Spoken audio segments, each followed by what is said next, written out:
I said, don't freak out. I got this. I already set up the overlay. Just gotta change the scores. And luckily, someone took a while to load, so that bought me the time I needed.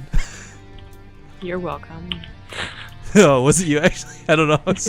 I was actually saying a generic someone, not taking a shot, but that works out. All right, guys. We are in game number 1. Welcome to the Acer Team Story Cup. If you're already tuning in, welcome back.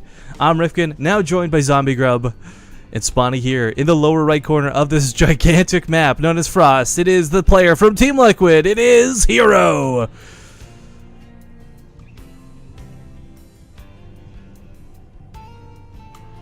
Zombie. And in the upper right, as the blue Protoss, it's going to be Axiom's Alicia. That awkward first morning cast. I always forget, like, what co-caster, like, wants to... Because a lot of my co-casters now just do both, you know, automatically, so I get so used to it. You know what, actually, I'll admit, though I had the same problem, like, when I went over to MLG, or if I cast, like, WCG and stuff, like, every time I went there, I would, like, before we even started the cast, it's like, alright, here, real quick, do you want to do one intro or both? Just because I know that there's always that awkward moment, and so you're not alone on that, but... Alright, PvP to start this series off between these two teams. What's really nice to know is that with the addition of Impact, of course, Axiom now has all 3 races at their disposal. Yay. Actually, I gotta say, I mean, I know Alicia's here, and we'll talk about Alicia in a sec, but I gotta give a shout to Impact. He has actually been performing incredibly well since he actually entered the Acer Team Story Cup.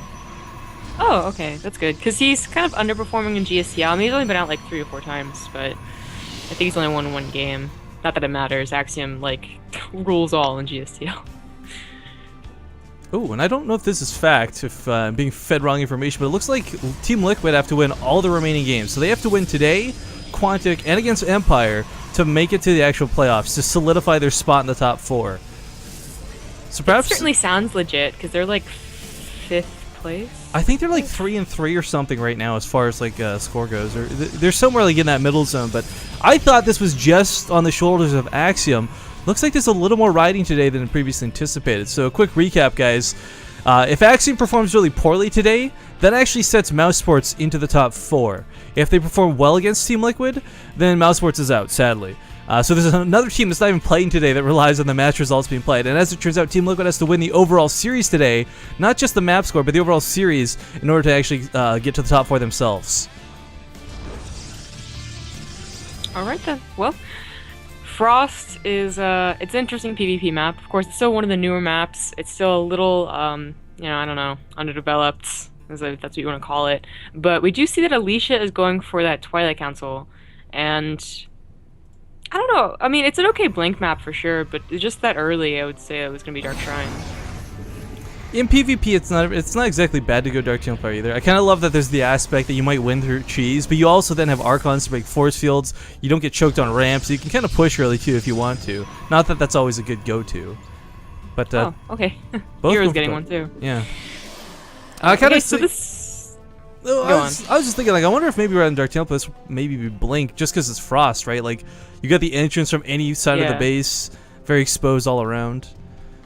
It looks like it. I mean, he hasn't thrown anything down yet. I mean, anything down. Seriously, Alicia, throw something down. Alright, take your time, that's fine. Well, if you're on 3 gates now... Oh, no, did he trap one of his stalkers in?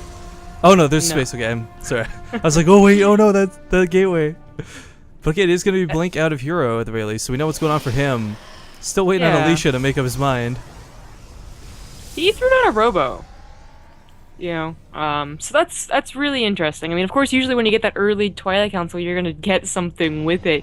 So to see him just forgo it entirely tells me that he maybe scouted something, or remembered something, or something. But all they've really seen from each other, I believe, is the Mothership cores. Like, they're still scouting each other out and stuff. Finally, the Dark Shrine coming in. Bit of a scuffle here in the middle of the map. I think if Alicia had found his opponent on the first scout, we would have seen that much quicker Dark Shrine.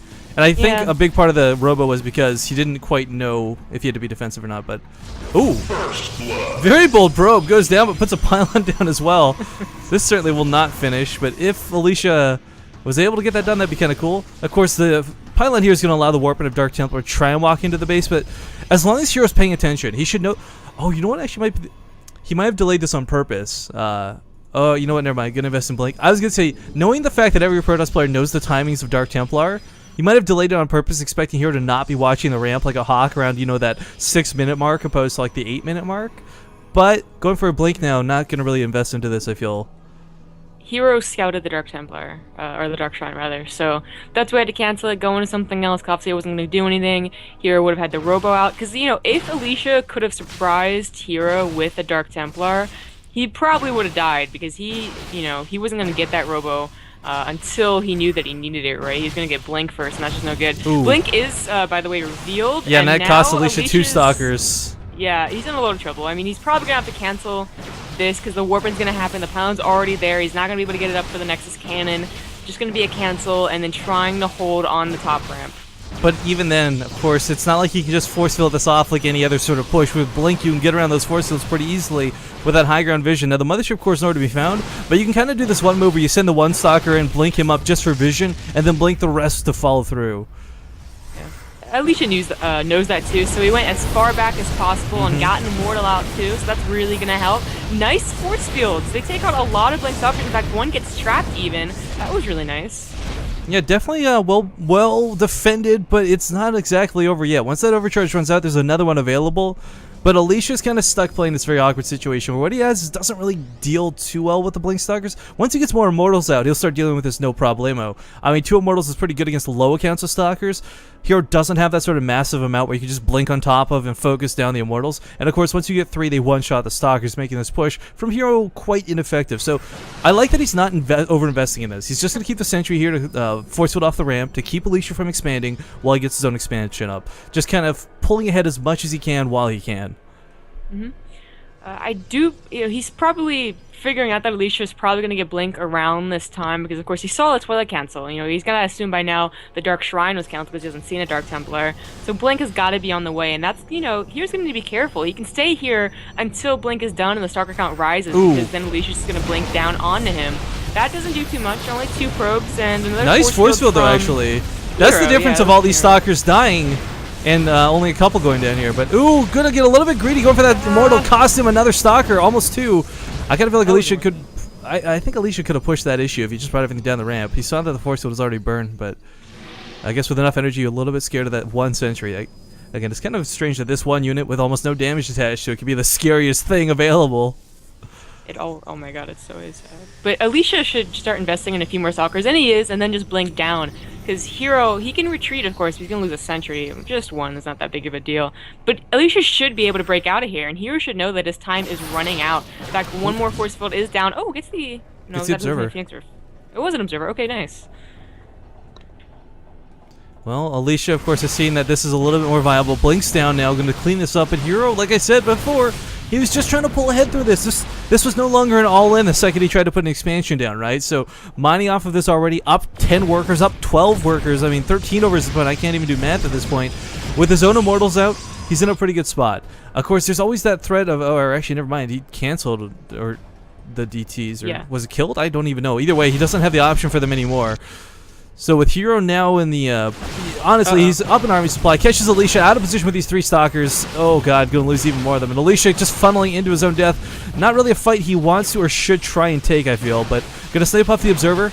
Oh, just barely doesn't get it. That's stealth juke. Wow. Alicia's plan could have been, you know, to continually snipe off the Observers, hope that HerO forgot to make a new one, and then go for Dark Templar. But HerO's actually the one going for Dark Templar, so he's going to survive over here with the cannon, those Immortals, and then counterattack with those Dark Templars. And this attack is pretty much all Alicia has. I think this is an all-in, and I'm not sure it's going to work. Well, he recognizes, I think, this is his only choice at this point. He's fallen so far behind. Seeing the Nexus up, that really just kills his hope of the economy out of this. But with some decent Blink micros, sniping off units here from HerO, but the Nexus still stands. So that overcharge is adding so much damage to this army. I don't even know why Alicia's trying to fight within it. Like, rather than waiting it out, he got the Mothership Core. There's no secondary overcharge available, and as he backs up out of this, the Blink Stalkers give chase. That Immortal's gonna go down, and now it's 3 Stalkers to just... Or sorry, 3 Immortals to just Stalkers. Alicia doesn't stand a chance. No, basically, yeah, that's it. GG from Alicia. HerO seemed very comfortable in that game. Yeah, I mean, from start to finish, this was just in his control every step of the way. But quick 1-0 for Team Liquid. Guys, don't go anywhere.